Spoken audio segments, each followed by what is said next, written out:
Sir मेरा question है, there is always a war between mind and heart and sometimes you know कि ये गलत है बट फिर वही अंदर से आता है कि नहीं यार कर लेना चाहिए. Sometimes you are like not decidable कि ये चीज़ सही है या गलत है.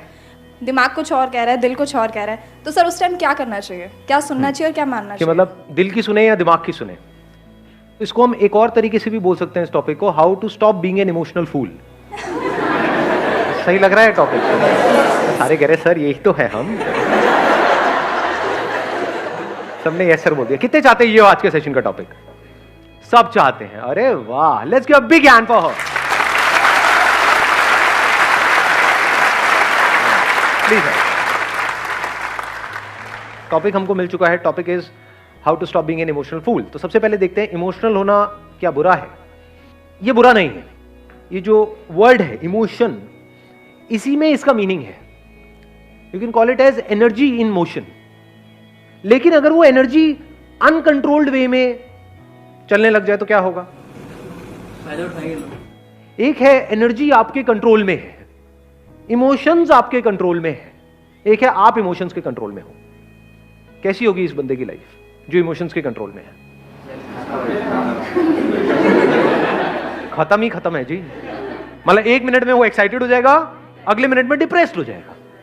जब जरूरत से ज्यादा खुश हो जाएगा तब भी रायता फैलेगा. जरूरत से ज्यादा खुश हो जाते हैं तो कमिटमेंट नहीं करने लग जाते उल्टे सीधे.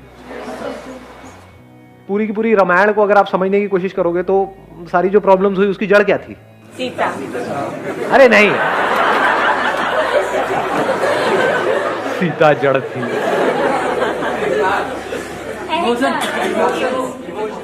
कहां से खेल सारा शुरू हुआ था? वचन क्यों दिया था? तो रामलीला शुरू होने वाली ऐसा लग रहा है. एक हनुमान भी आएगा थोड़ी देर में. यहाँ से ये दिख रही है ऊपर से रॉड. हनुमान जी आएंगे, लंका उनका जलाएंगे, करेंगे. देखते हैं क्या होता है. हाँ, नहीं समझने की कोशिश करते हैं क्या हुआ था. केकई से बहुत खुश हो गए थे दशरथ जी, तो उन्होंने उनको वचन दिया था कि जब भी आप मांगोगे वो हम देंगे. तो पूरी की पूरी रामायण की जड़ क्या है? नहीं, कैकई नहीं. कभी सीता, कभी कैकई. अबे पागल हो क्या? रुको. दशरथ जी जरूरत से ज्यादा खुश हो गए थे, इमोशनल हो गए थे. और जरूरत से ज्यादा खुश होने के बाद में उन्होंने उसको कुछ ऐसा कह दिया जिसके बाद में ये पूरी पूरी रामायण शुरू हुई. तो हमारी भी जिंदगी की रामायण ऐसी ही शुरू होती है. जरूरत से ज्यादा खुश हो जाते हैं और किसी को कमिट नहीं करना चाहिए, कमिट कर दिया, उसके बाद वो फुद्दू घर के चक्कर लगा रहा है. उसके बाद रो रही, मैंने क्या कर दिया, थोड़ी जल्दी कर दी. फिर हमारी जिंदगी की रामायण शुरू होती है. ये रिलेट कर पा रहे हो इन सब बातों से? जरूरत से ज्यादा इमोशनल होकर के एक डिसीजन ले लिया अपने करियर का बहुत बड़ा, उसके बाद में रो रहे हैं बैठे बैठे पूरी लाइफ के लिए. ये मैंने क्या कर दिया. थोड़ा सोच समझ के नहीं कर सकता था, सोच समझ के नहीं कर सकती थी. ऐसा होता है लाइफ में? नहीं होता. कुछ गिने चुने बड़े डिसीजंस हैं लाइफ में. और क्या है, एक रिलेशनशिप से रिलेटेड है, एक करियर से रिलेटेड है. ये दोनों डिसीजंस सोच समझ करके प्रॉपर्ली लेने चाहिए या एकदम से इमोशनल होकर के लेने चाहिए? इमोशंस जो होते हैं ना, अब वो जनरेट कैसे होते हैं? हैपनिंग. यू आर सेइंग कि कुछ होता है हमारी लाइफ में, कोई इवेंट होता है, वहां से इमोशंस ट्रिगर होते हैं. तो इवेंट्स तो अनलिमिटेड होते हैं, हर एक पे इमोशंस ट्रिगर होते हैं. आपकी लाइफ में कितना कुछ होता है सुबह से रात तक? बहुत कुछ होता है. क्या हर जगह पे एक्साइटेड हो जाते हो, हर जगह पे डिप्रेस्ड हो जाते हो, या कभी होते हो कभी नहीं होते हो? तो उसका कॉज बाहर है या आपके अंदर है? इसको आराम से समझना. यही हमारी सबकी गलतफहमी है. हम सोचते हैं इमोशंस बाहर से जनरेट होते हैं, बाहर से नहीं होते. फॉर एग्जाम्पल, किसी गाड़ी का आपके माइंड में डिजायर पड़ा हुआ है और वो डिजायर बहुत स्ट्रांग है और वो गाड़ी आपके सामने आएगी तो आप इमोशनल नहीं हो जाओगे? और अगर वो डिजायर है ही नहीं तो? ऐसी 1000 गाड़ियां भी आपके सामने से निकल जाएगी, कुछ भी नहीं होगा. ऐसे जिस तरह की आपने मूवीज देखी है, करी है, ये है वो है, उससे रिलेटेड इमेजेस बन जाती है हमारे माइंड में. प्रिंस चार्मिंग, एकदम से वो सामने आता है तो क्या होता है? दिमाग काम करना बंद नहीं कर देता है. बाहर से हम अपने आप को बड़ा काम एंड कंपोज दिखा रहे होते हैं, अंदर ही अंदर क्या चल रहा होता है? अरे मजा आ गया. ऐसी फीलिंग्स होती है? नहीं होती? ओबे देखो, देखा देखा, पलट पलट पलट पलट पलट पलट पलट. ये खेल शुरू नहीं हो जाता है. उस वक्त क्या होता है? दिमाग काम करना बंद नहीं कर देता है. अब जैसे जैसे वो डिजायर पूरा होता है तो हमारे अंदर ग्रीड नाम का एक इमोशन पैदा होता है. ग्रीड सिर्फ चीजों से रिलेटेड नहीं होता, लोगों से रिलेटेड भी होता है. लालच आता है, और अगर उसमें कोई रुकावट आती है तो क्या होता है? पता लगा आपको वो आपको नहीं देख रहा, आपकी फ्रेंड को देख रहा है, तो क्या होता है? गुस्सा आता है, जेलसी होती है। तो इस सबकी जड़ क्या है? उनके इमोशंस उनके ऊपर हावी हो जाते हैं। अब इस डिजायर की प्रॉब्लम समझ पा रहे हो? क्योंकि ये डिजायर्स, मजे की बात क्या है, हम सबके अंदर बन जाते हैं, आपने बनाए नहीं है। ऐसी गलतफहमी होती है आपको कि मैंने चूज किए हैं, चूज नहीं किए हैं। जैसी आपकी अपब्रिंगिंग है, जैसा फैमिली बैकग्राउंड है, जैसा फ्रेंड सर्कल है, जो सुबह से रात तक आप देखते रहते हो, जिस तरह की एड्स देखते हो, जिस तरह की मूवीज देखते हो, जिस तरह के सीरियल्स देखते हो, उसके हिसाब से डिजायर्स बनने लग जाते हैं, जो हो सकता है शॉर्ट टर्म में तो आपके लिए अच्छे हैं, लेकिन लॉन्ग टर्म में आपकी धज्जियां उड़ाने वाले हैं। तो क्या हो अगर ये जो डिजायर्स हैं, इसको आप खुद चूज करो, खुद प्लांट करो, जैसे एक सीड नहीं है। क्योंकि हो सकता है वो जो डिजायर्स पड़े हुए हैं वो कैक्टस के जैसे हैं कि वहां मरना ही मरना है। क्योंकि डिजायर्स आपको लगता है, अब ये बहुत बड़ी गलतफहमी है, इसको देखने के लिए थोड़ी सी समझ चाहिए, कि आपको लगता है कि हम खुद चूज करते हैं अपने डिजायर्स। आप नहीं करते हो, मार्केटिंग की पूरी एक दुनिया है। जिन लोगों का इंटरेस्ट है आपको जो चीज बेचने में, आपको पता भी नहीं लगेगा कैसे वो उससे रिलेटेड डिजायर्स आपके अंदर प्लांट करते चले जाएंगे, डायरेक्टली या इनडायरेक्टली। एड्स को लेके इतना क्यों करते हैं? एड्स को लेके क्या करते हैं? सबको अपनी पड़ी है जी, एज सिंपल एज दैट। लोग क्यों करते हैं, मतलब लोग कचरा भी बेचने के लिए क्यों तैयार है?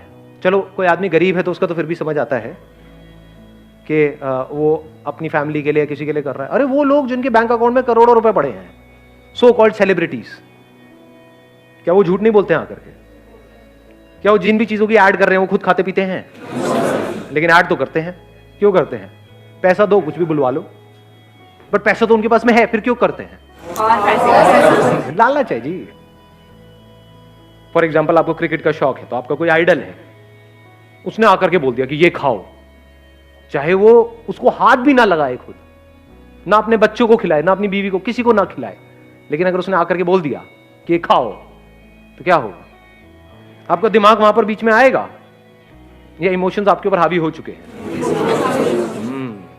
अभी मैं एक स्कूल में गया था सेशन करने के लिए, एक गवर्नमेंट स्कूल था, 6th-7th के बच्चे थे। सेशन करा मैंने, उसके बाद में लंच ब्रेक में उनके साथ में बैठा, खाना वाना खा रहा था। उसमें से एक बच्चा आया, आकर के कोई चीज़ मेरे को दी, सर ये खाओ बहुत बढ़िया है। मैं कहा ये सब मैं नहीं खाता। कहते लेकिन सर ये तो बहुत बढ़िया है। मैंने कहा तुम्हें किसने कहा बढ़िया है? कहते सर उन्होंने कहा है। मैं कहा उन्होंने, वो तुमसे मिले थे? नहीं सर मिले नहीं थे, उन्होंने टीवी में कहा है। उसके बाद मुझे करीब 1 घंटा लगा उस बच्चे को बैठ करके समझाने में कि वो तुझे झूठ बोल रहे हैं। उन्होंने कहा वो झूठ क्यों बोलेंगे, वो तो बहुत अच्छे इंसान है, उनको तो सब इतना मानते हैं, मेरे पापा मम्मी भी इतना मानते हैं, वो झूठ क्यों बोलेंगे, वो मेरे से झूठ क्यों बोलेंगे? फिर मुझे बहुत देर लगी, उनके मैंने YouTube पे कुछ इंटरव्यूज निकाले, वो दिखाए। मैंने कहा देखो ये खाते हैं ये, और ये बताते हैं कि ऐसे ऐसे, एक चावल का दाना भी एक्स्ट्रा नहीं खाते हैं सुबह से रात तक, ऐसी डाइट लेते हैं, तब जाकर के वो आज इस लेवल पे है। उन्होंने काफी जगह बताया भी हुआ। फिर मैंने कुछ और उनको क्लिपिंग्स दिखाई YouTube से निकाल करके। एक एक्ट्रेस है जो तरह तरह की एड्स करती है, अगेन नाम नहीं लूंगा, अगेन, तो उसकी एक क्लिपिंग दिखाई जहां पर एक टेलीविजन शो में वो गई थी, वहां पर गलती से उसकी चाय में किसी ने चीनी डाल दी, चाय में या कॉफी में, मेरे को क्या पता। तो उसकी चाय में या कॉफी में किसी ने चीनी डाल दी, तो वहां पे बहुत उल्टा सीधा उसने बोला उस पर्सन को भी और चीनी के बारे में भी। और वो जिस तरह की एड्स कर रही है, that is all loaded with sugar, chemicals और पता नहीं क्या क्या। तब जाकर के उन बच्चों को ये रियलाइज हुआ कि एक्चुअल में ये लोग झूठ बोल रहे हैं, नहीं तो वो ब्लाइंडली फॉलो कर रहे हैं। ये छोटी प्रॉब्लम नहीं है, बहुत बड़ी प्रॉब्लम है। जो बच्चा उनको फॉलो कर रहा है, जिसने उसको आइडल बनाया हुआ है, उसको नहीं पता है कि वो खाना गलत है, उसके लिए तो उन्होंने बोल दिया। बिल्कुल ऐसा है जैसे भगवान ने कुछ बोल दिया, उसके लिए तो आइडल है ना। तो उस बच्चे को नहीं पता है कि उसके लिए वो गलत है, उनको तो पता है ना कि उसके लिए गलत है। सर लेकिन बोलते हैं कि आप जितना गलत, मतलब माइक दे रहे हैं, एक मिनट। सर मतलब अगर काम करते हैं, अगर हमसे कोई गलती हो जाती है तो कहते हैं ना कि आप गलती से ही सीखोगे। अगर आप सारी चीज़ें सही करते जाओगे तो आप सीखोगे कैसे? तो जैसे हम लोग भी बहुत सारी गलतियां करते हैं तो उससे हमें सीख मिल जाती है कि अच्छा हमें एक बार धोखा मिल गया तो हम दोबारा ये चीज़ नहीं करेंगे। तो सर हमें गलतियां करते रहना चाहिए, मतलब हाँ ऐसे सीखते रहना चाहिए। तो ये क्या मतलब सर? अब होता क्या है, मेरे अलग अलग सेशंस में आप अलग अलग बातें सुनोगे, अंदर अंदर सबकी खिचड़ी बनती चली जाएगी। क्योंकि एक सेशन में मैं बोलूंगा कि हम अपनी गलतियों से ही सीखते हैं, जिसने गलती नहीं करी उसने क्या किया। इसका मतलब ये थोड़ी कि हम गलतियां ही करते रहें। देखो, समझदार कौन है? जो बार बार गलती करे और फिर भी उससे ना सीखे, वो समझदार है या बेवकूफ है या महाबेवकूफ है? महाबेवकूफ। एक ही गलती को 10 बार करे। दूसरा बंदा जिसने गलती करी उससे सीख लिया, उसको समझदार कहेंगे या बेवकूफ कहेंगे? समझदार है। तीसरा बंदा जो गलती करने से पहले ही औरों की गलतियों से सीख जाए और वो गलती करे ही ना, वो वाली गलती ना करे, वो उसको क्या कहोगे? महाबेवकूफ या महासमझदार? महासमझदार। गलतियां दो तरह की होती हैं। एक है छोटी मोटी गलती कि आप गए यहां से, ध्यान कहीं और था, अंदर ख्यालों में खोए हुए थे, कहीं टक्कर हो गई टड़क करके ऐसे, मतलब, और थोड़ी सी लग गई चोट, 5-7 दिन के लिए दर्द हो रहा है। लेकिन ये भी तो हो सकता है कि वो गलती अगर आपने कहीं मेन रोड पे, सड़क पे करी और टक्कर हुई किसी ट्रक से, तो अब क्या सीखोगे वहां पर? सीखने के लिए रह क्या जाएगा? समझ गए ना? गलतियां दो तरह की है, एक छोटी मोटी गलती है, बड़ी गलती है। तो बड़ी गलती किससे कनेक्टेड है? बड़े डिजायर से कनेक्टेड है। जितने ज्यादा डिजायर्स होंगे उतना ही फड़फड़ाए हुए होंगे। मैं ये सब जो भी बोल रहा हूं अपनी लाइफ के पूरे एक्सपीरियंस के बेस पे आपसे बोल रहा हूं। तो अगर आप महासमझदार हो तो मेरी बातों से ही सीख लोगे, महाबेवकूफ हो तो कभी नहीं सीखोगे। समझ गए? मैं लाइफ में कई जगह पे फंसा हूं। क्यों फंसा हूं? क्योंकि अंदर एक डिजायर को पनपता रहा कि मुझे ये चाहिए, ये चाहिए, ये चाहिए, ये चाहिए, ये चाहिए। जो वो चीज, वो जो अपॉर्चुनिटी है मेरे सामने आई तो दिमाग ने काम करना बंद कर दिया, इमोशनल होकर के कोई डिसीजन ले लिया, उसके बाद में भुगतता रहा अगले 5-10 साल तक। ऐसा लाइफ में होता है? नहीं होता है। तो मैं दिल से क्या चाहता हूं कि आपके साथ ऐसा ना हो। तो अगर ये सीख जाओ तो बच जाओगे। अब ऐसा नहीं होता है मेरे साथ में। क्यों नहीं होता है? अंदर कोई डिजायर ही नहीं, no desire of any kind. लेकिन एनर्जी की कोई कमी है? तो ऐसा क्यों हो रहा है? लगाओ थोड़ा सा दिमाग। राइट डिजायर प्लांट किया हुआ है। हाँ, राइट डिजायर प्लांट किया। राइट डिजायर प्लांट किया हुआ है अपने अंदर। अभी राइट डिजायर क्या है और रॉन्ग डिजायर क्या है? आराम से समझ लेना, आराम से, ठंडे दिमाग से। कुछ भी पाने का डिजायर, ये रॉन्ग डिजायर है। अपने आप को कैपेबल बनाने का डिजायर, अपनी कैपेबिलिटीज को बढ़ाने का डिजायर, अपना जो हाईएस्ट पोटेंशियल है उसको अचीव करने का डिजायर। यानी अगर आप एक क्रिकेटर हो तो आपका डिजायर क्या है? क्रिकेट में मुझे एक्स्ट्रा ऑर्डिनरी बनना है, चीजें इकट्ठी नहीं करनी है। चीजें तो उसके पास भी आएंगी लेकिन एटलीस्ट उसका माइंड उसके कंट्रोल में होगा। अब वो चूज करेगा कि मैं कौन सी ऐड करूं और कौन सी ना करूं।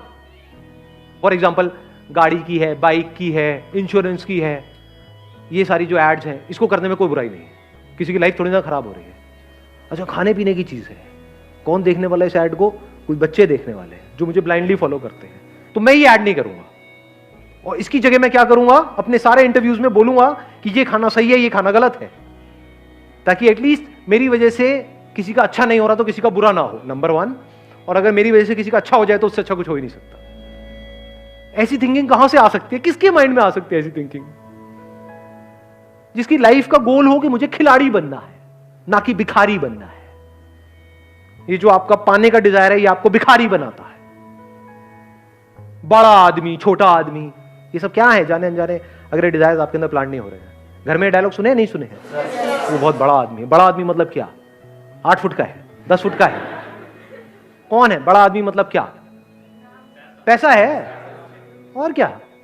तो बड़ा आदमी मतलब जिसके पास पैसा बड़ा है। क्या वो एक्चुअल में बड़ा है? या हो सकता है उसकी सोच 2 कौड़ी की हो। तो सोच की क्या वैल्यू है हमारी सोसाइटी में? अंदर से बंदा कैसा है, उसकी क्या वैल्यू है? 0। तो जिसकी वैल्यू 0 है, एक्चुअल में वही लाइफ के लिए सबसे इंपॉर्टेंट है। क्योंकि अगर आपकी सोच सही तो आपकी लाइफ सही, आपकी लाइफ सही तो आपके आसपास वाले लोगों की लाइफ सही।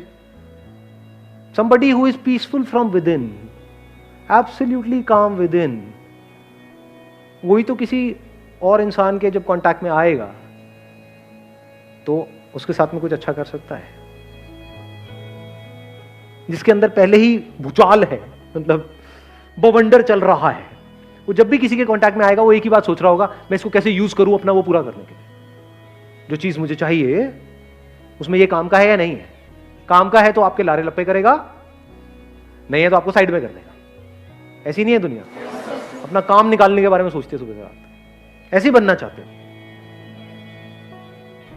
या फिर ऐसे बनना चाहते हो कि कहीं पर बैठे हो किसी के साथ में, अब वो चाहे अमीर है गरीब है कोई फर्क नहीं पड़ता है, चाहे रोड के साइड में बैठ करके चाय पी रहे हो, घंटों तक बैठे हो, बैठ करके देख रहे हो, ऑब्जर्व कर रहे हो। ये ऑब्जर्व करने के लिए अंदर एक ठहराव होना चाहिए, अंदर खुशी होनी चाहिए। खुशी और पीस ऑफ माइंड अलग अलग चीजें हैं, एक ही है। अलग है, एक ही है, एक ही है। ये अलग अलग चीजें नहीं है, नाम अलग अलग है। उसको आप शांति कहो, खुशी कहो, एक ही चीज है। आप लोग खुश रहना तो चाहते हो, सब रहना चाहते हैं दुनिया में, लेकिन ये नहीं पता है खुश रहते कैसे हैं। ऐसे सीड्स अपने अंदर प्लांट करने होते हैं जो जैसे जैसे लाइफ आगे बढ़े आप अंदर से और पीसफुल होते चले जाओ। Wish you all the very best. Thank you so much for coming.